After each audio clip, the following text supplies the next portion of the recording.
A primeira vez que eu ouvi a palavra abominável foi na década de 70. Eu era muito menino, criança, e um filme estava fazendo muito sucesso. O Abominável Homem das Neves. He's coming to this theater. The abominable snowman dares you.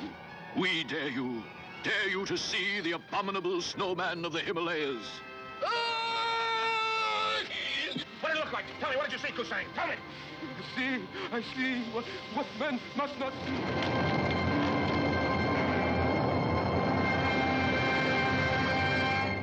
Neste vídeo, eu não quero falar sobre o abominável Homem das Neves, mas nós vamos falar muito sobre a palavra abominável, ou seja, aquilo que causa abominação, porque nós vamos falar a respeito da terceira lição da Escola Dominical das Lições Bíblicas Adultos da CPAD, que tem como título As Abominações do Templo.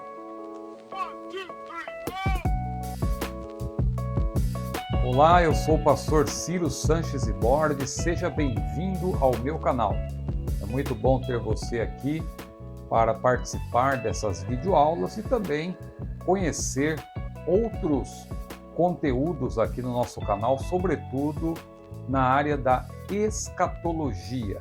Seja bem-vindo, curta este vídeo, se você desejar, inscreva-se neste canal.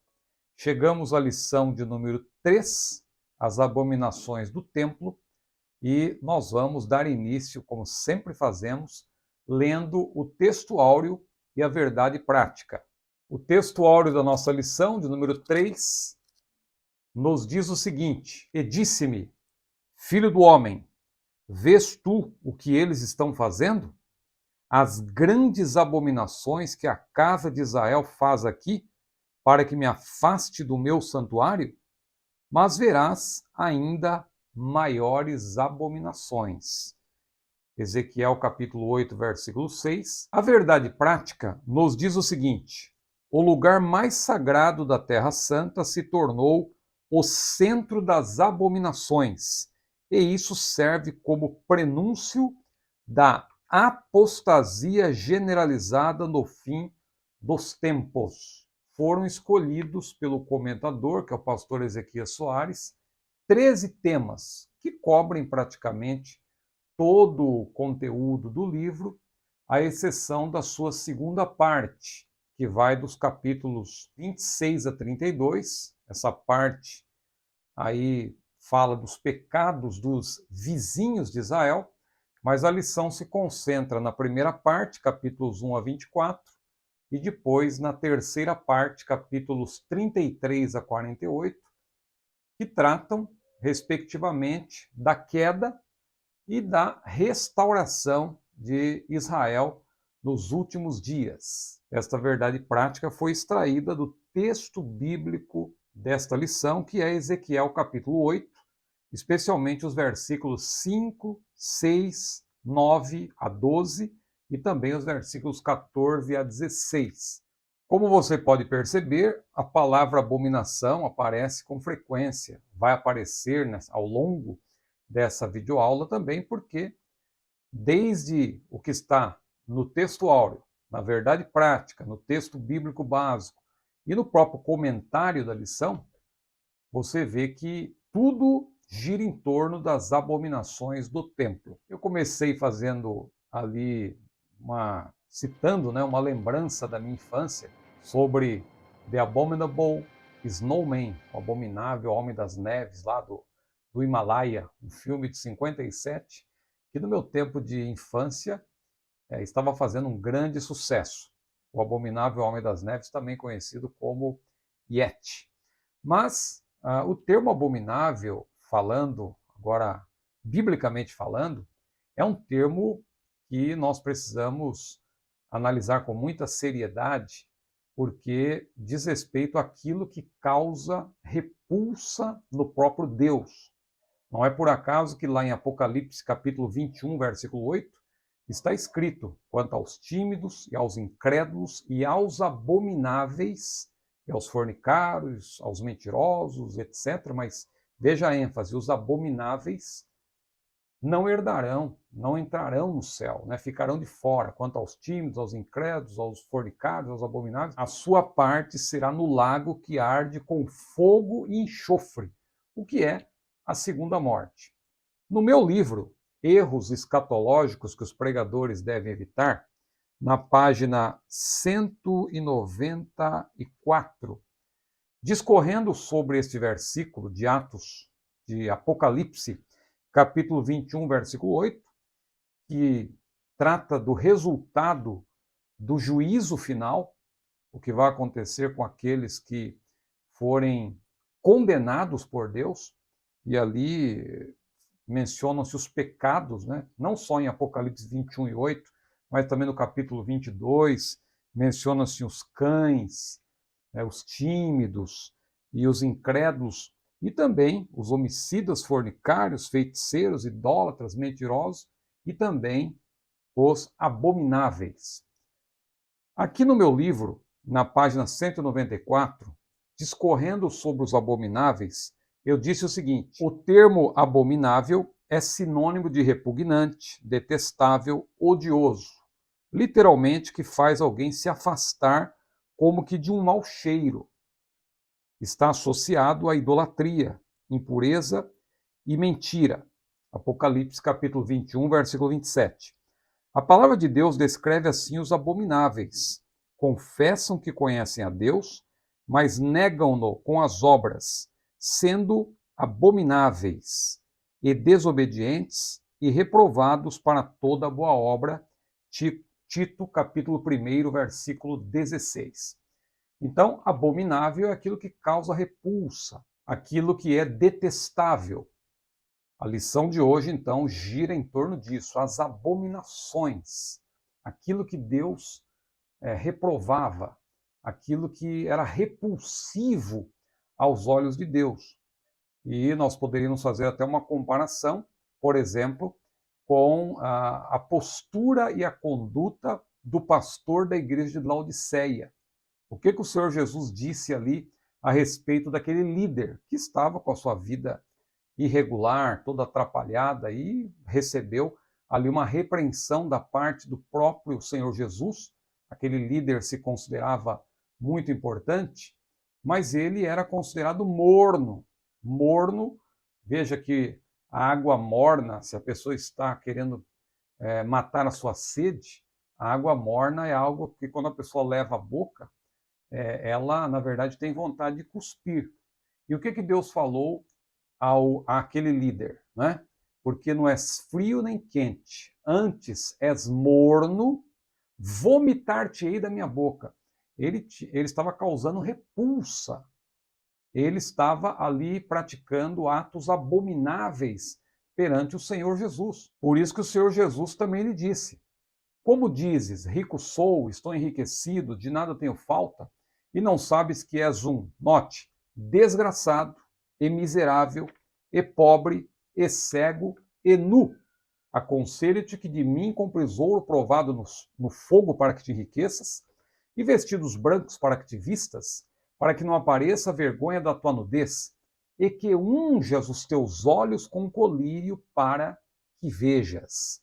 Então, veja que aquele líder estava adotando uma conduta, uma postura abominável, que causava abominação. É sobre isso que nós vamos falar, mas de uma maneira mais específica, vamos falar, na verdade, sobre o que estava acontecendo nos dias do profeta Ezequiel, as abominações do templo. Estamos na terceira lição, como já disse. Na primeira lição, nós estudamos sobre o livro que tem 3 partes. A primeira parte, que vai dos capítulos 1 a 24, que fala, grosso modo, da queda do reino de Judá, especialmente de Jerusalém e do templo. A segunda parte, que não será estudada nessas 3 edições, como já dissemos, vai dos capítulos 25 a 32, que menciona as profecias contra os vizinhos de Israel, Amon, Edom, Filístia, Tiro, Sidom, Egito e assim por diante. Isso não será abordado. Fizemos uma menção na primeira lição sobre isso. E depois a última parte, que vai dos capítulos 33 a 48, que menciona a restauração de Israel e o repovoamento da terra de Israel dentro, claro, da nova configuração, do novo território que Deus sempre prometeu para o povo de Israel e que só vai, na verdade, Israel só vai desfrutar de todo o território prometido por Deus justamente no período milenial. Você que não crê que o milênio será literal, leia com atenção, estude o livro do profeta Ezequiel, que você vai ver que os capítulos 33 até o 48 mencionam claramente a restauração de Israel como nação e também a sua restauração espiritual, justamente para viver no período milenial aqui na Terra. Mas nós vamos tratar disso de uma maneira mais específica em lições que estão mais à frente. Então nós vimos na lição de número 1 sobre o livro, sobre o profeta, que também é chamado de Atalaia, e aí temos uma aplicação para nós, e também sobre a responsabilidade, não somente desse Atalaia, mas também daqueles que ouvem, porque é um versículo-chave, embora esteja no capítulo 33, mas também no capítulo 3, mas o que me vem à mente agora é o capítulo 33, versículo 8, que resume ali não só o que o Atalaia deveria fazer, mas também a responsabilidade do povo. O que Deus disse para Ezequiel? Se eu disser ao ímpio, certamente morrerás, e tu não falares para desviar o ímpio do seu mau caminho, este ímpio morrerá na sua iniquidade, ou seja, ele será responsável pelas suas atitudes, pelos seus atos, pelos seus pecados. Mas olha o que Deus disse ao Atalaia: porém, o seu sangue, o sangue do ímpio, demandarei, exigirei da tua mão. Então, na lição 1, estudamos sobre isso. A lição 2, discorremos sobre a profecia, sobre o fim e sobre o inimigo. E hoje o assunto é a visão. Temos o primeiro tópico sobre a visão e mais 2 tópicos sobre as abominações. As abominações, parte 1, e as abominações, parte 2. O autor deixa muito claro que nós estamos aqui diante da literatura apocalíptica, que é inaugurada pelo profeta Ezequiel. Essa literatura apocalíptica que se caracteriza pela presença de símbolos, sonhos e visões. Ezequiel inaugurou esse estilo. E é importante você entender, porque o gênero apocalíptico não está apenas no livro de Apocalipse. Agora, lembre-se do que falamos na primeira lição. Não se trata de apenas gênero apocalíptico, mas é um gênero apocalíptico profético, é o gênero apocalíptico que tem o selo da inspiração divina, não deve ser comparado àqueles livros que surgiram entre o período intertestamentário e o 2º século, mais ou menos, da nossa era, em que surgiram vários livros apócrifos, pseudepígrafos, que são livros apócrifos, que até contêm informações interessantes, importantes, algumas até do ponto de vista histórico muito importantes, mas é um erro de muitos intérpretes da atualidade querer associar a literatura apocalíptica profética com essa literatura apocalíptica que surge aí no período intertestamentário e também ali no 1º, no 2º século, mas que é produto que nós podemos chamar até de autoria apócrifa. São livros apócrifos, que não têm o selo da inspiração divina. Se você quiser conhecer melhor sobre o apocaliptismo, sobre o gênero apocalíptico, sobre a literatura apocalíptica, há livros que podem ajudá-lo. Um livro que eu recomendo é justamente a pequena enciclopédia de profecia bíblica, que é editada por Tim LaHaye e Ed Hindson. É uma obra muito boa, que tem inclusive um capítulo ali que trata justamente do apocaliptismo. Muito bem, a lição de hoje, ela gira em torno do capítulo 8. Capítulo 8, que inaugura uma nova sessão, a sessão que trata da revelação das abominações do templo em Jerusalém, e que está claro aqui que, portanto, ainda estava de pé. Quando Ezequiel teve essas visões, o templo ainda estava de pé. Ezequiel estava na Babilônia, mas nós vamos ver daqui a pouco que ele foi transportado. Ele foi, não de maneira incorpore, como diz o autor, mas ele esteve lá in loco. ou seja, ele presenciou, mas não de maneira presencial. Foi algo sobrenatural que aconteceu com ele. Ele foi transportado e presenciou ali o templo ainda em pé, presenciou também, viu quando a glória de Deus saiu do templo, soube quando o templo foi destruído, estando presencialmente na Babilônia, junto ao rio Quebar, ali naquele assentamento judeu conhecido como Tel Abib, mas de maneira transcendental, de maneira sobrenatural, Ezequiel visitou a sua terra, foi a Jerusalém e contemplou tudo isso que nós vamos mencionar aqui nessa aula de hoje, mas também é objeto da próxima lição, porque, como diz o autor, os capítulos 8 a 11 de Ezequiel formam uma unidade. Ezequiel ele foi transportado para Jerusalém, presenciou muitas coisas, especialmente essas abominações que aqui serão mencionadas, e depois, quando voltou, claro, não fisicamente, ele foi arrebatado em espírito, como nós vamos mencionar daqui a pouco. Foi uma experiência parecida com a que viveu João na ilha de Patmos. Ele foi arrebatado em espírito. O próprio apóstolo Paulo também foi arrebatado em espírito, mas ele foi lá para o paraíso, no terceiro céu. João, e também no caso de Ezequiel, eles fizeram uma viagem em tempo real. No caso de Ezequiel especialmente, ele fez uma viagem em tempo real. Aconteceu com ele o que nós fazemos hoje em dia quando utilizamos, por exemplo, o Google Earth, né? O que acontece quando a gente usa essa ferramenta do Google?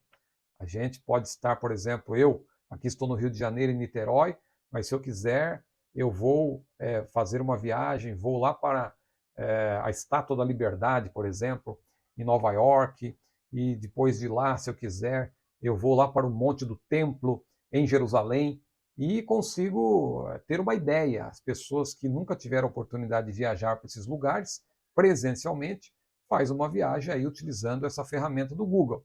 No tempo de Ezequiel, não tinha essa ferramenta, mas Deus o transportou, e ele pôde ver em tempo real o que estava acontecendo lá.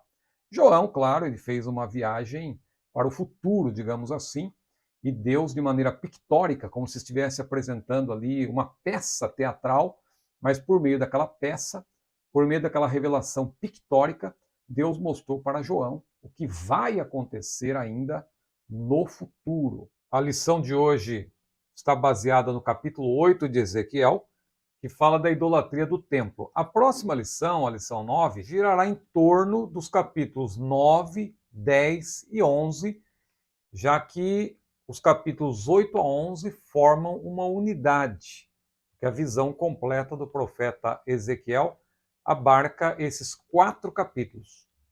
Mas na lição de hoje nós vamos ficar apenas no estudo do capítulo 8. Na próxima lição, vamos estudar sobre o capítulo 9, o juízo sobre os habitantes de Jerusalém. O capítulo 10, a glória abandona o templo.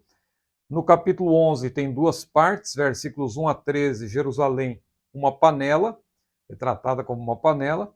E nos versículos 14 a 25, o santuário dos exilados. Isso vai ser abordado na próxima lição. Vamos para o primeiro tópico, então, sobre a visão.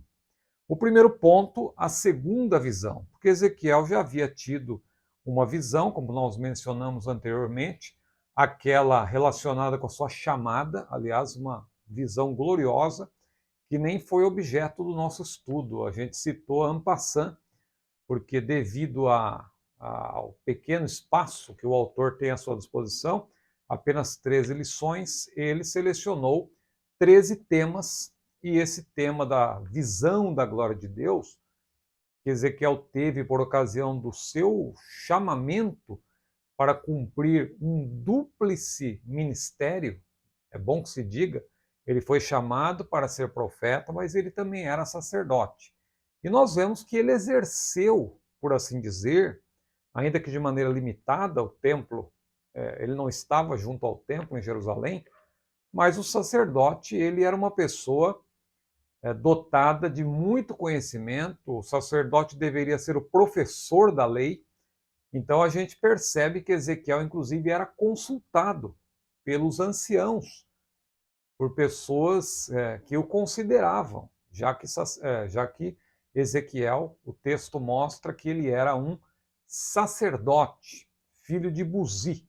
Ele era da linhagem sacerdotal. Lembre-se que para ser um sacerdote era necessário ser israelita, ser da tribo de Levi, ser da linhagem, do tronco de Arão e, claro, também ter ali vários requisitos que o livro de Levítico menciona. Não podia ter belida no olho, testículo quebrado, braços e pernas demasiadamente compridos, impingem, etc., porque isso também prefigurava a perfeição do sacerdócio de Cristo, o nosso sumo sacerdote. Mas vamos lá, então a segunda visão, que abrange aí os capítulos 8 a 11, não é uma visão sobre a glória de Deus.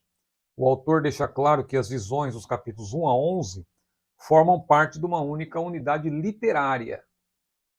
O profeta recebeu essa visão, a segunda visão, no 14 meses. Olha que importante. Quando eu falo que ele exerceu o sacerdócio, pelo menos como conselheiro, você percebe por aqui. Porque o que ele ficou fazendo nesses 14 meses em que ele não recebeu uma visão da parte do Senhor? Claro que ele aconselhava os anciãos, ele orientava o povo, então ele recebeu essa visão, essa segunda visão, 14 meses depois da primeira. Então, aqui o autor deixa claro que não foi uma visão sobre a glória de Deus, mas sobre as abominações do templo, ou seja, algo terrível, algo que Deus abominava, que no final, inclusive, o autor vai dar destaque que Ezequiel viu 4 cenas de pecado cultico, 4 cenas de pecado cultico, a saber, a imagem dos ciúmes, ele viu também ali o culto àqueles animais e répteis que Ezequiel viu, também o ritual de Tamuz, filho de Nimrod e Semíramis, que nós vamos também mencionar, e ele viu também a cena dos adoradores do sol. Então, 4 cenas de abominação cultica, de falsa adoração cultica, que o autor destaca especialmente na conclusão da lição. Mas então, essa segunda visão não foi sobre a glória de Deus, e sim sobre as abominações do templo. Foi uma visão preterista, em grande parte, como o autor destaca, porque o que aconteceu com Ezequiel, a gente citou o exemplo lá do Google Earth, né, que possibilita com que nós, possibilita-nos visitar alguns lugares, visitar entre aspas, mas Ezequiel, ele foi, na verdade, ele foi transportado em espírito, não fisicamente, não foi uma experiência in corpore, mas ele esteve lá, in loco, presenciando tudo que estava acontecendo. Ele esteve no local, ainda que não de maneira presencial, mas ele sentiu o que estava acontecendo, ele presenciou, então foi algo maravilhoso. Então, a experiência foi maravilhosa, né? Apesar de ele contemplar ali verdadeiras abominações contra Deus.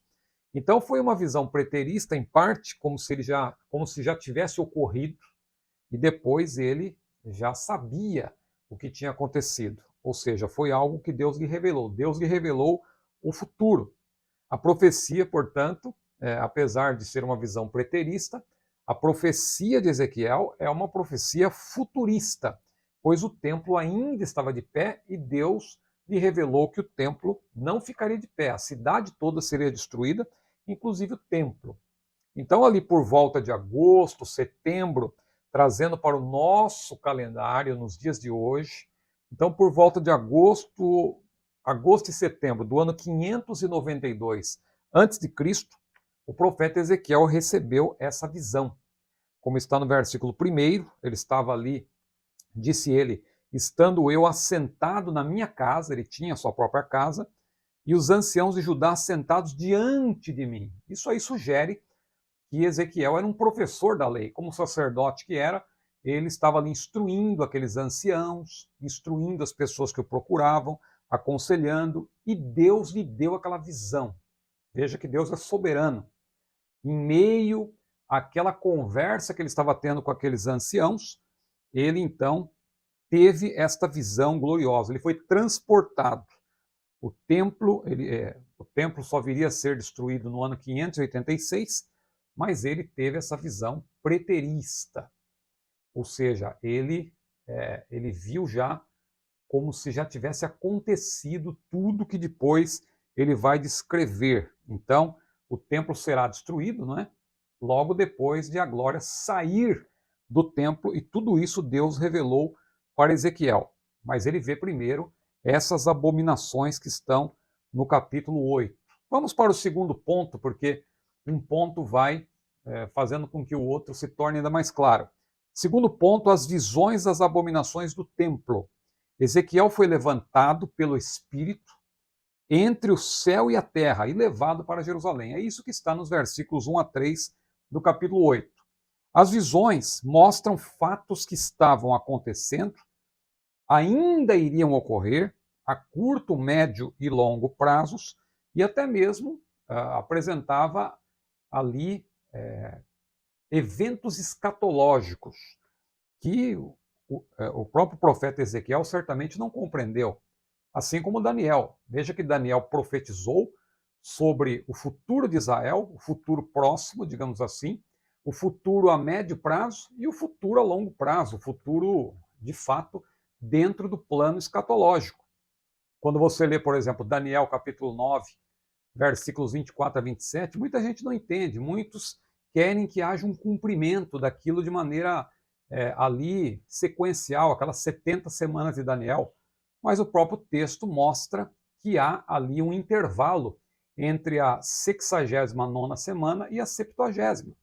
Isso fica muito claro, porque ali se menciona o príncipe que haveria de vir, e o povo do príncipe que destruiria a cidade, o que aconteceu no ano 70, e ainda depois menciona-se o rompimento com o povo de Israel, por ocasião, claro, já do período tribulacional. O Senhor Jesus menciona isso em Mateus 24:15, mostrando que haverá ainda um cumprimento final.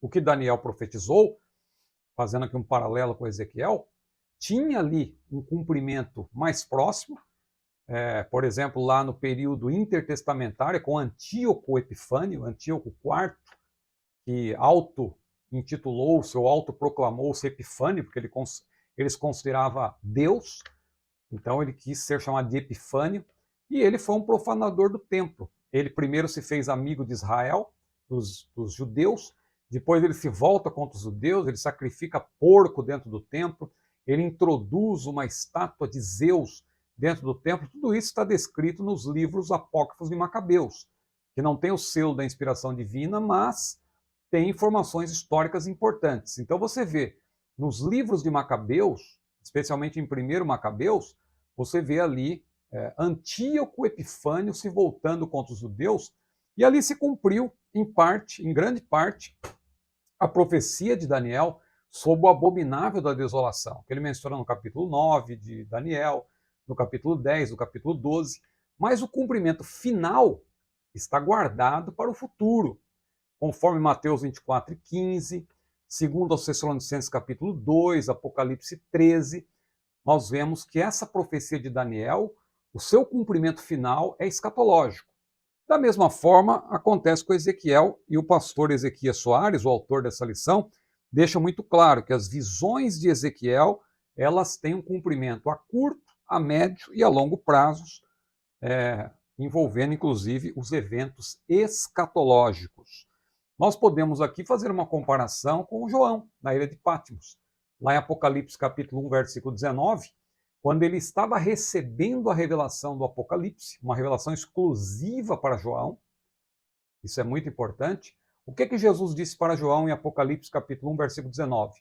Escreve as coisas que tens visto, e as que são, e as que depois destas hão de acontecer. Então, da mesma forma, o que João escreveu tinha um sentido, claro, para os destinatários originais, mas, sobretudo, o cumprimento, sobretudo a partir do capítulo 4, porque é no capítulo 4 de Apocalipse que João, ali nós vemos que João ouve aquela primeira voz que ele tinha ouvido, que lhe diz: sobe aqui, e mostrar-te-ei as coisas que depois destas hão de acontecer. E aí então começa a se desenrolar de uma maneira simbólica, pictórica, como se fosse uma peça teatral, mas por meio da qual Deus revela a João e a nós, por extensão, a realidade do futuro, a realidade escatológica. Muito bem, o terceiro ponto, como entender as visões de Deus. Eu creio que o que eu falei na introdução já ajuda você a entender, porque a visão que Ezequiel teve foi uma visão em tempo real, como nós vemos lá no capítulo 11, versículo 1, ele foi transportado, mas ele não foi transportado, o autor destaca, eu volto a dizer, usando um termo latino, não foi in corpore, foi in loco, mas não foi in corpore. In loco por quê? Porque ele esteve lá, espiritualmente falando, em espírito. Ele não esteve presencialmente no corpo, mas ele pôde contemplar ali o que estava acontecendo. Então, como se fosse aí através do Google Earth, como eu falei. Então, ele ali, ele teve uma experiência extraordinária. E depois ele volta. O versículo 24 do capítulo 11, porque, como eu falei, os capítulos 8 a 11 formam uma unidade, porque mostram essa visão de Ezequiel completa. Então, no capítulo 11, versículo 24, que o autor também destaca, nós vemos que Ezequiel volta para a Caldeia, volta para a Babilônia, volta para o assentamento de Tel Abib, junto ao rio Quebar.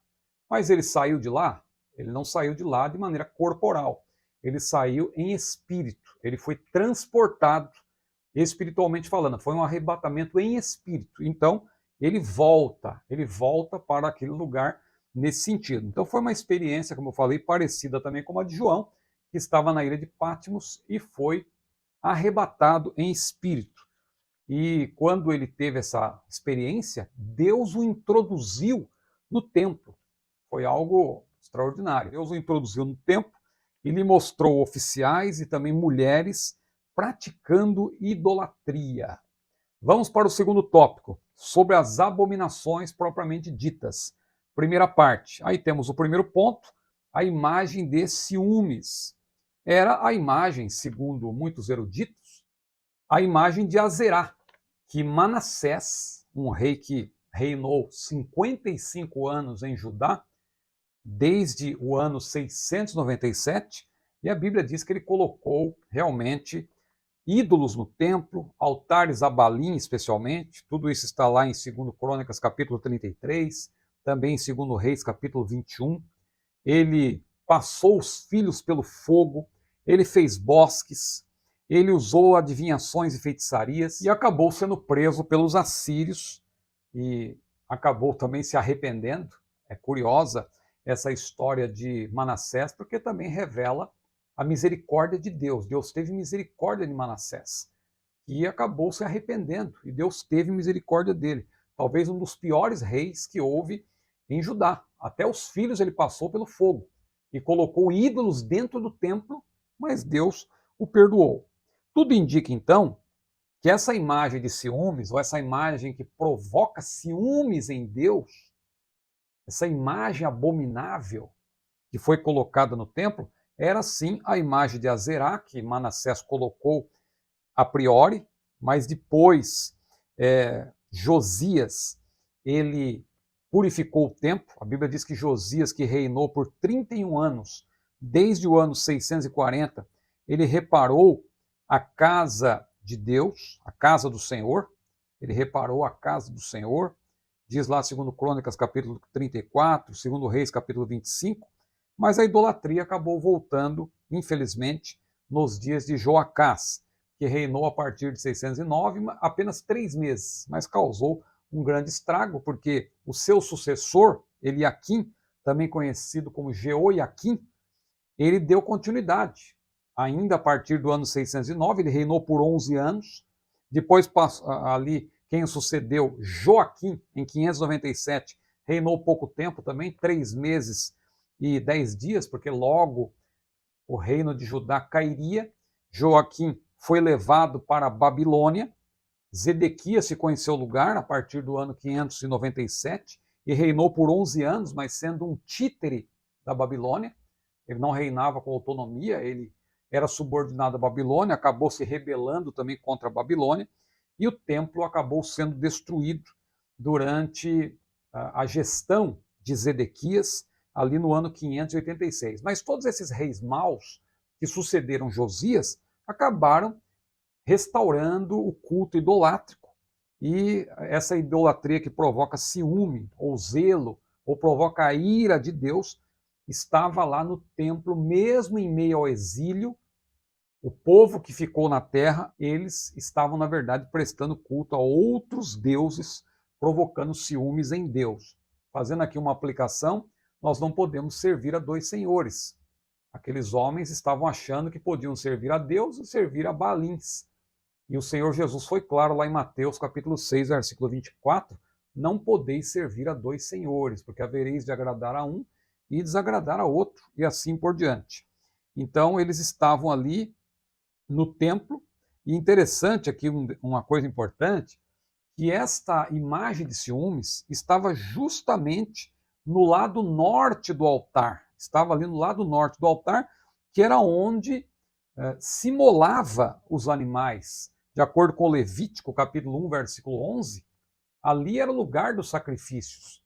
Então veja como isso realmente causava um grande ciúme, era algo abominável perante Deus. Mas vamos para o segundo ponto, culto aos animais e aos répteis. Veja que Ezequiel, na sua experiência que ele teve, nessa viagem, ele teve que fazer um buraco na parede. Diz lá os versículos 7 e 8 do capítulo 8.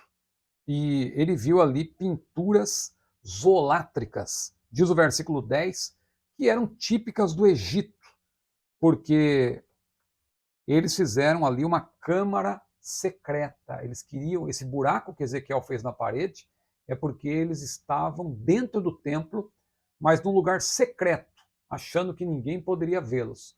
Olha como Deus é soberano. Um profeta que estava a mais de 1000 quilômetros de distância, estava contemplando o que eles estavam fazendo lá numa câmara secreta, porque nada fica oculto aos olhos de Deus. Deus é onisciente, Deus é onipotente, Deus é onipresente.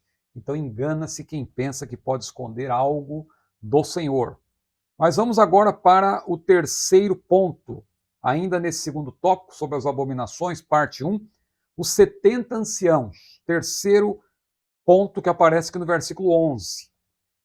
O termo aqui na Septuaginta para anciãos é presbíteros, um termo que diz respeito aos líderes, diz respeito aos mais velhos, mas sobretudo aplicado à liderança, sobretudo no Novo Testamento. Eu citei a Septuaginta, que é uma versão grega do texto do Antigo Testamento. Mas no Novo Testamento você vai encontrar também esse mesmo termo em referência à liderança, aos líderes eclesiásticos, e até mesmo numa referência àqueles 24 anciãos que aparecem lá em Apocalipse 4, 5 e outras partes também de Apocalipse. Ali não são anjos. Muita gente pensa que é uma categoria angelical. Não. Aqueles 24 anciãos, o termo ali no grego é presbíteros, também para ancião ali, é uma referência à igreja. Ali é uma representação da igreja. Lembre-se que Apocalipse é uma representação pictórica, é como se fosse uma peça teatral, mas falando da realidade do céu, nesse caso. Então, aqueles 24 anciãos, o número 24 não é por acaso, fala de totalidade do povo de Deus, 12 mais 12, 12 tribos de Israel, 12 apóstolos do Cordeiro, perfazendo 24. Então, aqueles 24 anciãos que têm coroas na cabeça, vestes brancas, estão assentados em tronos, e não são chamados de anjos, mas são chamados de anciãos, presbíteros, ou presbiteroi no plural, no grego. Esses 24 anciãos são uma representação, eles representam a totalidade da igreja no céu.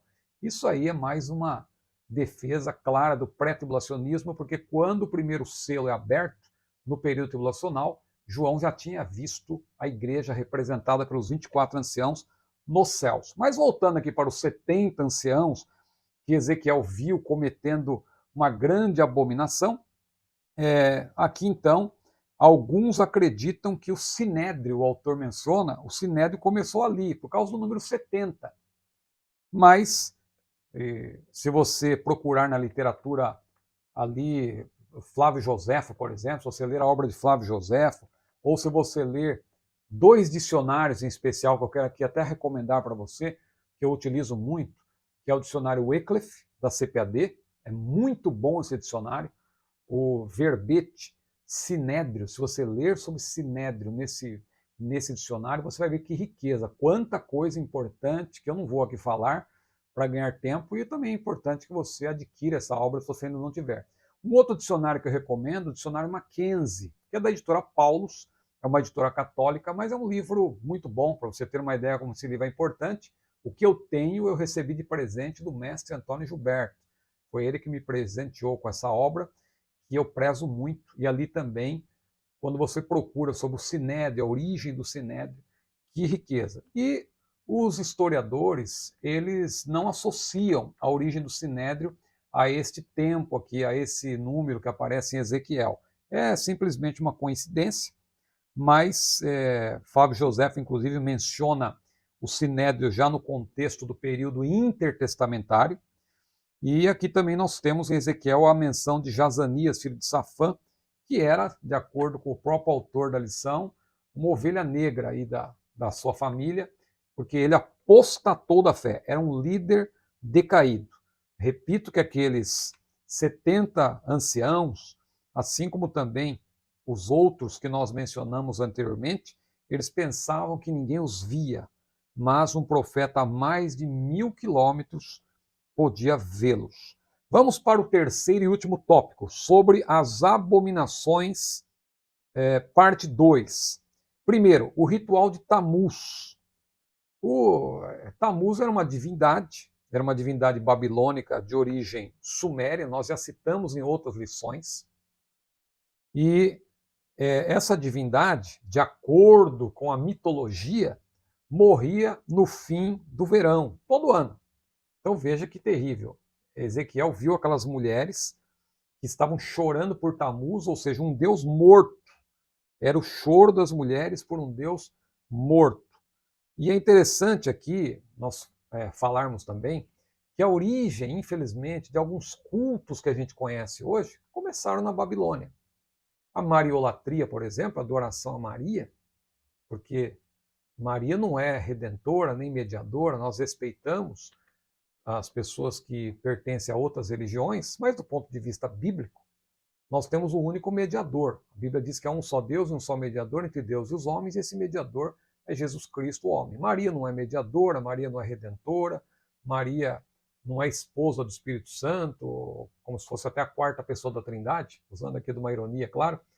Não, Maria foi uma grande serva de Deus, a mãe do Salvador, agraciada por Deus, e nós respeitamos Maria. Mas não podemos de maneira nenhuma sugerir que ela é uma divindade, mãe de Deus, por assim dizer. Mas isso, infelizmente, começou na religião babilônica. Por quê? Porque Semíramis, que era mulher de Nimrod, nós citamos em outros vídeos, ela teve um filho chamado Tamuz, esse que morria e ressuscitava de maneira milagrosa, e a partir daí surgiu aquela adoração da mãe com a criança, que passou para várias outras culturas, vários outros povos, mudando-se apenas os nomes da mãe e do filho, mas continuou ali o que nós conhecemos hoje como mariolatria, inclusive, a adoração da mãe, juntamente com o menino, né? Porque dizem, não, nós adoramos Jesus, mas a mãe ela também recebe um destaque até maior do que o menino, no catolicismo romano, por exemplo. Tamuz, inclusive, é a reencarnação do próprio Nimrod, por isso que surgiu ali também a ideia da mãe de Deus, a mãe de Deus. Por quê? Porque Tamuz era filho de Semíramis com Nimrod. Nimrod morreu e teria reencarnado no próprio filho, que é Tamuz, isso de acordo com a mitologia lá dos babilônios. Então aí surgiu o culto a chamada Mãe de Deus.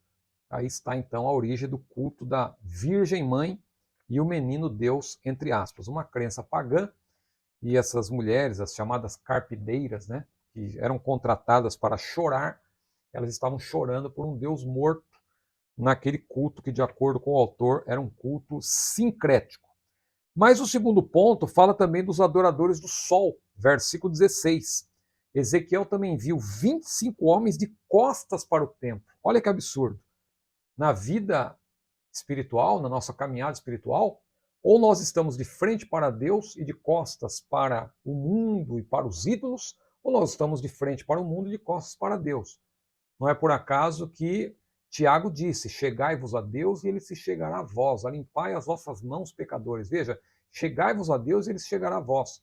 Quanto mais nós nos aproximamos de Deus, tanto mais nós nos afastamos do mundo.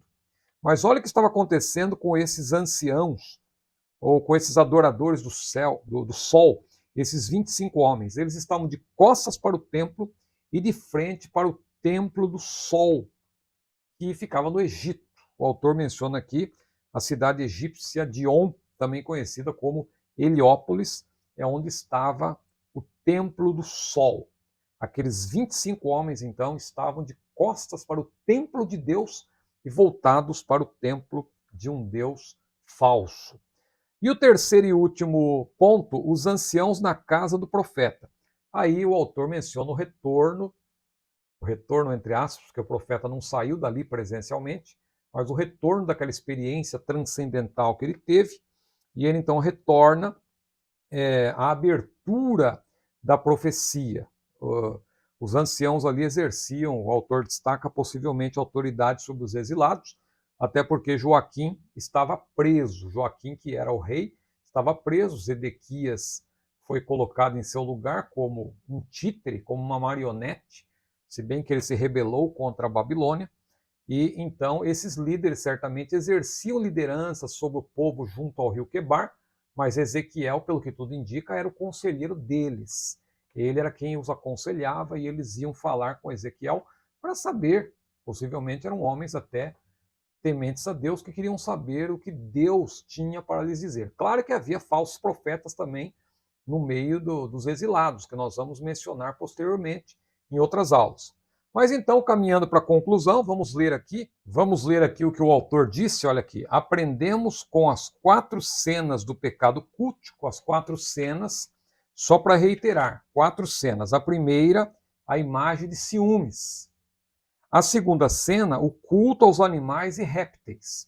A terceira cena, o ritual de Tamuz, que as carpideiras ficavam chorando lá por Tamuz, as mulheres contratadas para chorar. E a quarta cena cultica, a cena dos adoradores do sol. Então, o autor conclui assim: aprendemos com essas 4 cenas do pecado cultico que um Deus santo não tolera o pecado.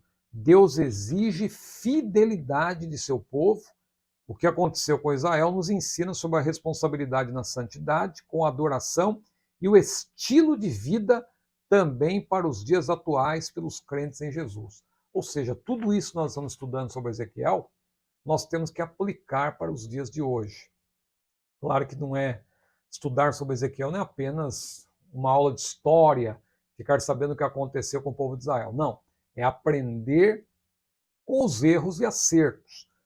Aprender com os erros do povo que se estava ali fazendo coisas abomináveis, aprender a não fazer o que eles fizeram, e aprender com o profeta Ezequiel, que foi fiel, como atalaia de Deus, cumpriu o seu chamado, e nós devemos também sempre nos lembrar disso. E imitar o apóstolo Paulo, que disse: sede meus imitadores, como também eu de Cristo. E ele também disse: se anuncio, não tenho de que me gloriar, porque me é imposta essa obrigação. Olha aí o atalaia. Me é imposta essa obrigação, e ai de mim se eu não anunciar o evangelho. 1 Coríntios capítulo 9, versículo 16. Amém? Se você chegou até aqui, eu creio que você está gostando de mais esta aula, desta lição importantíssima sobre a justiça divina, estudos no livro do profeta Ezequiel. Mas se você está gostando, realmente, curta esse vídeo, compartilhe e não deixe de inscrever-se neste canal. Compartilhe esse vídeo nos seus grupos, assim, e não deixe de adquirir os livros. Todos os livros que eu menciono nessas aulas, você sabe que eu sempre deixo aqui o link na descrição e também no comentário em destaque, para que você, se quiser comprar pela internet, você clica no link e você vai direto para o local ali para você adquirir essas obras. É muito importante você ter livros, principalmente você que é professor de escola dominical. Tá certo? Que Deus abençoe a sua vida, a paz do Senhor.